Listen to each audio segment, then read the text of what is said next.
Okay, so what do I have to do? You gotta find a base. So what are the common bases? So this is 2. And what's the 16 going to do? 2 to the 4th. And then what do I do? You bring down the exponent.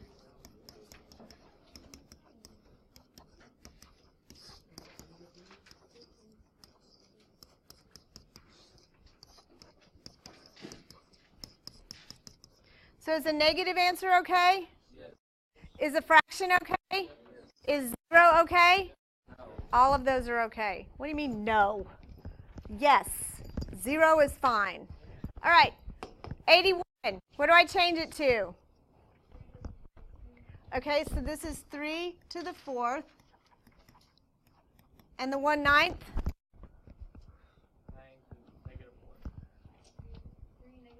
3 to the negative 2, right? The negative 2 means it's in the bottom, and 3 to the 2nd is 9. Okay, so then we're going to set the exponents equal to each other.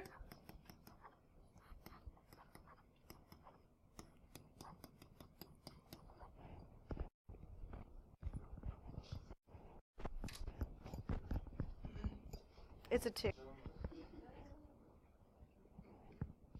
Are you okay with me going on? All right, so check your answers on the first. I got 3, 16, 1, and 2/3.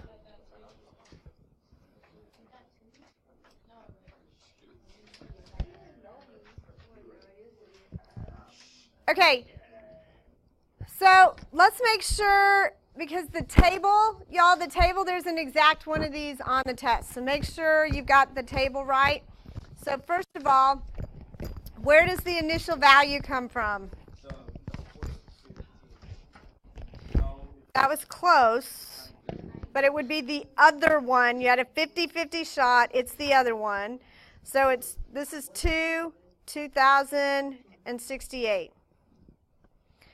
So growth or decay, where does that come from? That would be the one you guessed first. So that's inside the parentheses. So this is a decay, this is a growth, this is a decay, and this is a growth. Okay? Then I'll give you a hint. The decay and the decrease go together. All the D's go together. So decrease, and so this is B equals 1 plus R if it's a growth, and it's B equals 1 minus R if it's a decay. So my B here is equal to 0.15. This wants to know the R. What's the R? So if the B is 0.15, that equals 1 minus R. So what does R equal? 0.85, which means it's 85%.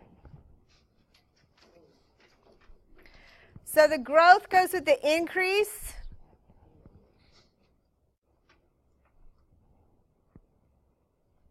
So this is going to be 1.15 equals 1 plus R.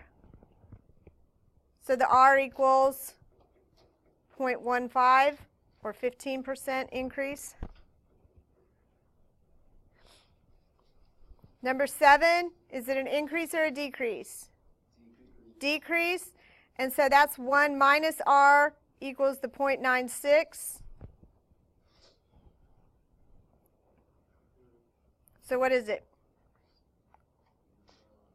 0.04 or 4%?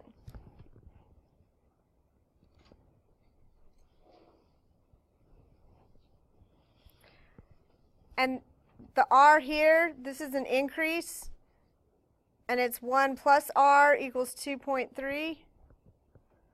And that makes the R 1.3, which is 130%.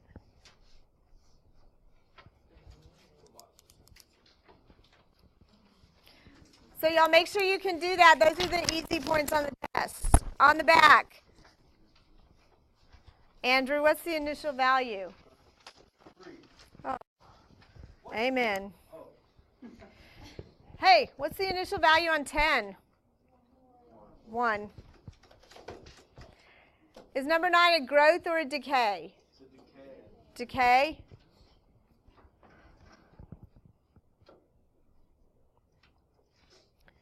So is this an increase or a decrease?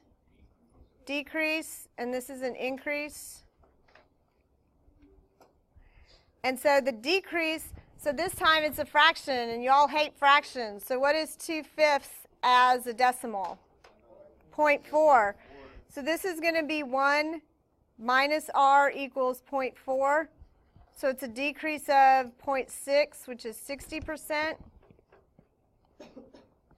And the 5/2, what is that as a decimal? 2.5. So my r is 1.5, which is 150%.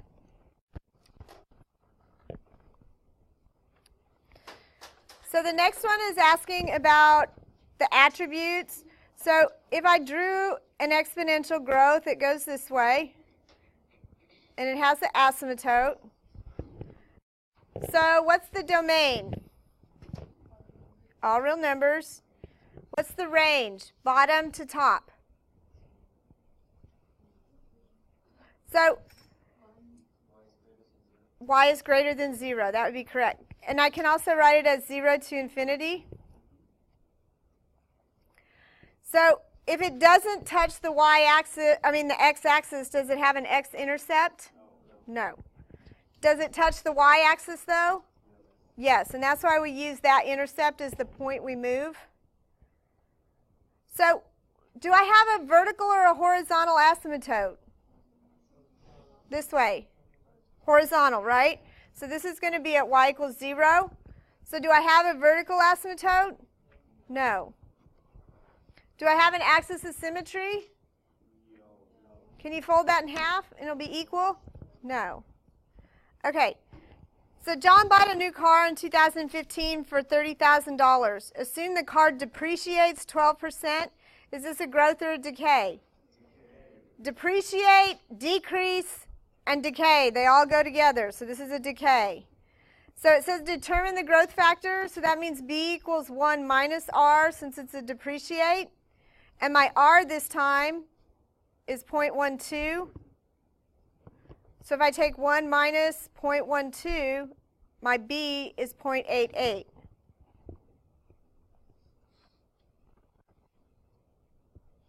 And if I write that as a model, I paid $30,000, and it's 0.88 raised to the x, because we don't know yet.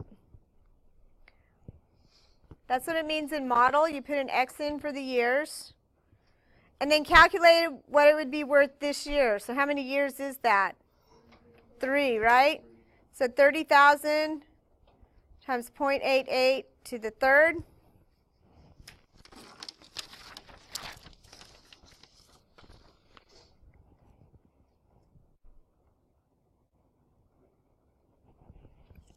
This is what I get, $20,444.16.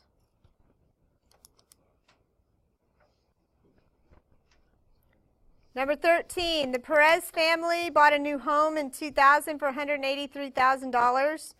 Assume the home appreciates 2% per year. Write an equation to model the situation. Is this decay? This is growth. So my b is going to equal 1 plus r. My rate is 2%.